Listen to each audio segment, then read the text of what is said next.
Hi Leo, welcome to Amihan Tarot. Ito ay general reading, pwede ka makarelate, pwedeng hindi. So, kunin mo lang ang mga message na para sa'yo. Paalala, gabay lang to. So, nasa sa'yo, paulit-ulit kong sinasabi, nasa sa'yo yan kung paano mo i-apply. Pag hindi ka nakaka-relate, wag nating ipilit. At, Leo, para sa iyong suporta at patuloy na pagsusuporta sa aking channel, maraming salamat. Nakikisuyo na rin ako or favor na rin na wag na lang po nating i-skip ang mga ads kung maaari dahil malaking tulong po sa akin yan. At para sa mga gusto magpa-general reading, pwede nyo po akong kontakin sa aking Facebook account. Nakalink na po. Nilagay ko na po sa description box. Paki-check na lang po below my description box. Okay? So, Leo, ito ang iyong message na paparating this week from universe.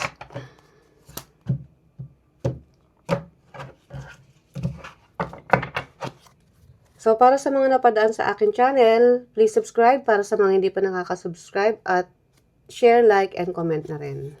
Ang iyong overall energy, King of Pentacles. Ang iyong challenge, Knight of Pentacles. Focus, Temperance, and then ang iyong blessing, the Queen of Pentacles. Near future energy or the future energy, the Moon. And then ang outcome, the Wheel of Fortune. Okay, Leo, may pagbabago or meron kang paglipat na gagawin. Pwedeng sa trabaho, pwedeng may mga paglipat or meron kang balak baguhin kung ano man yung mga routine mo na nakasanayan mo. So, ang iyong overall energy for this week is King of Pentacles. Sa abot na makakaya mo, ginagawa mo lahat para sa pamilya mo. At nakikita ko, kahit na hirap ka, yun lang pagtulong sa kanila para sa'yo is malaking alam mo gumagaan ang pakiramdam mo. Ganun ka kung magmahal sa mga pamilya mo. Ang ano ko lang dito is, wag din masyadong makiramdam ka rin kasi baka yung ibang tinutulungan mo is lagi na lang naghihintay ng biyaya. Dahil alam nila na abot kamay mo binibigay lahat sa kanila ng tulong, pero sila parang wala lang. Naka-estatwa lang, naghihintay lang ng biyaya. And then, ang iyong challenge, Knight of Pentacles. Yeah. Yung kasing Pentacles of Pentacles, kumbaga, yes, nagpo-provide ka, pero paano naman yung sarili mo? Paano naman yung kinabukasan mo? O paano ka naman magpo-provide para sa sarili mo? Kasi sa ibang tao, yun yung ginagawa mo. Then, unahin mo rin daw yung sarili mo. 'Di ba? Alam kong yun ang mo, kasama sila sa iyong mga pinapangarap or sa pinagpaplanuhan mo. Kumbaga kasama sila lahat kung ano yung meron ka. Pero this time, nagkakaroon ka rin ng tinatanong mo yung sarili mo kung eto bang pagtulong ko is dapat bang forever or baka in the future ako naman ang mawalan. Ayun ang challenge mo. Pag-isipan mo maigi. And then ang focus, Temperance. Okay, Leo, minsan, as I said, i-balance mo. Yung personal na bagay, kailangan nakatutok ka rin yan. Yung sa kamag-anak o sa mga mahal mo sa buhay, ibahin mo rin yan. Yung pagtitira sa sarili mo or pag-iipon, yun ang i-focus mo. And then, ang iyong blessing, Queen of Pentacles. May kakayanan kang maparami, mapalago kung ano man ang pinaghihirapan mo. At kung kinakailangan mo mag-ipon, kayang-kaya mo yan. So, ang blessing mo rito is, kailangan mong mag-isip in the future dahil kung hindi mo gagawin yun, baka nga walang matira sa'yo. So, kung sa blessing, left and right, marami yan. Nakikita ko rito. Yung pagiging matulungin mo, ganun din ka matulungin sa'yo ang universe. Kaya yung swerte, isa yan sa blessing mo. Kahit ano pa yan, halimbawa magnegosyo ka ng maliit na puhunan, lalago yan. Ito yung time na malakas yung iyong manifestation when it comes sa iyong material na bagay. So kung sa career, nagsusumikap ka, masipag ka, may reward ka.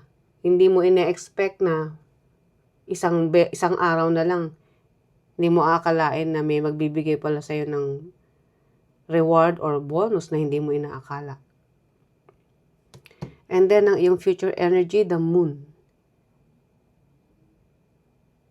The moon is, may mga bagay na nagkakos ng sadness sa'yo. Ano daw yon?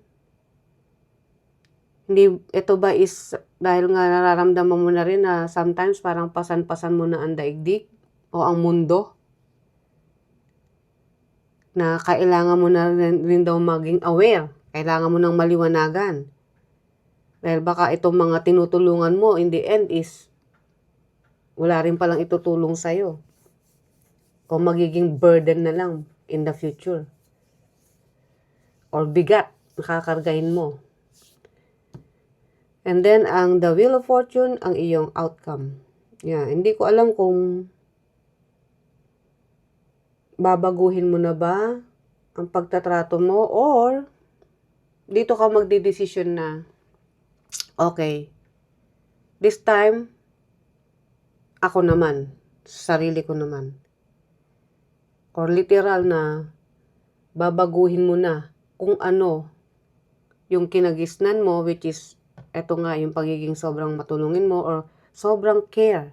Lagi ka nakaabang, ano bang problema, naka-check kung sino man to, na baka nagdudusa, namumroblema. So, kahit hindi mo problema, pinoproblema mo. Kailangan mo na yatang baguhin yun, Leo. And then, let's clarify.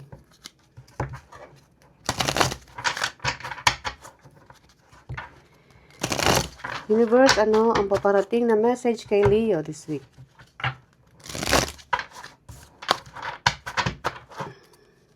King of Pentacles. The Emperor, Two of Pentacles, and the King of Wands. King of Wands is energy mo. Ayan, nag-iisip ka na. Nag-iisip ka kung, yes, masipag ka nga. Marami kang pwedeng itulong, marami kang pwedeng igawa. Marami kang pwedeng magawa. Pero balanse pa bang isip mo? Burden, alam mo yun, yung minsan hindi mo na kontrolado. Kung ano yung mga obligasyon na ibinibigay mo. Nakikita ko rin dito na, kasi ang pinapakita mo sa kanila is kaya mo lahat eh. So, syempre, pagka ganyan, nakadepende yan sa'yo. Kaya this time, ang iyong outcome is, pakita mo rin kaya na nahihirapan ka. Kasi akala ng mga to, robot ka. Hindi ka nahihirapan. Kasi ikaw rin yung nagpo-provide, andyan ka palagi. Hindi nila alam deep inside. Baka, natural, hindi ka nila nakikita nagsasuffer kasi ang tingin nila, ikaw ay malakas kumita, marami kang mga pinagkakakitaan. Ang tingin nila is para silang merong balon na tubig ng pera na mapagkukuhaan. Ay hindi pwede yun. Kailangan mong ipamukha sa kanila na tao ka lang, nahihirapan ka din.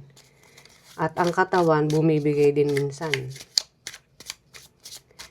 Okay, the Knight of Pentacles, kaya iniisip mo na nag-i-struggle ka na rin sa kung ano yung magiging future mo in the end. King of Swords, yeah, nag-iisip ka na. Page of Wands and King of Pentacles. Yeah. Kasi ikaw mismo kung sa sarili mo lang, yung pangarap mo, natutupad mo na eh. At alam mo yan, nararamdaman mo. Pero sabi ko nga, kung ang mga tao is naghihintay lang lagi ng biyaya, minsan pagdamutan mo, hindi laging nakabukas ang palad mo sa kanila.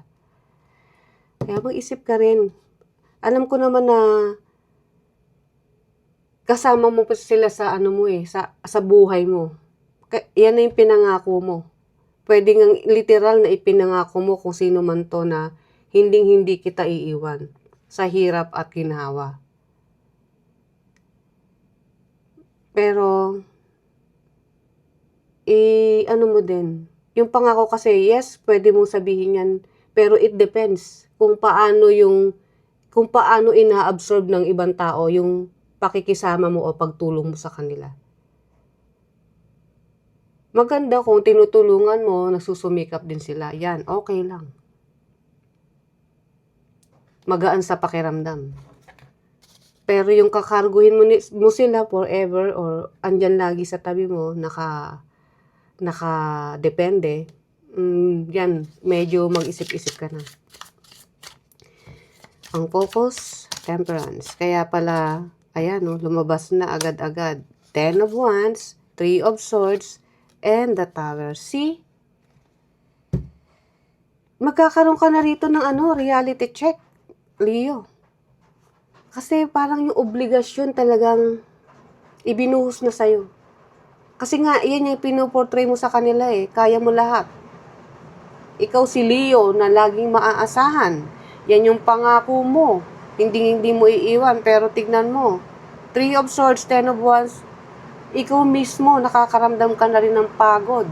At saka ito na yung nare-realize mo ngayon. Kaya nga sabi ko rito eh, meron ng reality check na nagaganap sa pag-iisip mo. Kung tama pa ba o hindi na. Kasi iniisip mo rito yung health mo rin. Baka mamaya maapektuhan yung katawan mo. Sa sobrang dami ng obligasyon mo, doble-dobleng trabaho ginagawa mo. Left and right. And then Queen of Pentacles, ang iyong blessing. Yeah. Blessing mo, alam mo, Leo, is yung pagiging matulungin mo, hindi ka rin nawawalan. Pero, hindi rin natin, tulad dito, may tower pa paano kung biglang may mga insidente na wag naman, pero paano kung magkasakit ka? Diba? At least, meron kang ipinupundar para sa sarili mo. The Hermit, the Judgment card, and the Page of Cups. Tama. Yung mga binibigay mo, kasi mapagmahal ka eh. Bigay mo yan sa sarili mo. Marami kang kayang ibigay. Pero, yung swerte mo, naambunan mo na sila eh. Dahil maswerte kang tao, dahil masipag ka, patuloy yan kahit in the future. The Judgment card, tanggalin mo na kung ano yung sa tingin mo nagbibigay sa'yo ng obstacle, kung sa tingin mo nagsasamantala na, at kailangan mo nang i-priority yung sarili mong health. Kasi kung makikita mo rito, kung ayaw mo mangyari yan, at yung mga pinag-ipunan mo ay mapunta lang sa ospital, you have to make a decision. Kailangan mo ng pag-isipan. Iklaro mo na yung isip mo. Hindi lang sa isip mo, iklaro mo na sa kanila kung ano yung mga boundaries na nararapat.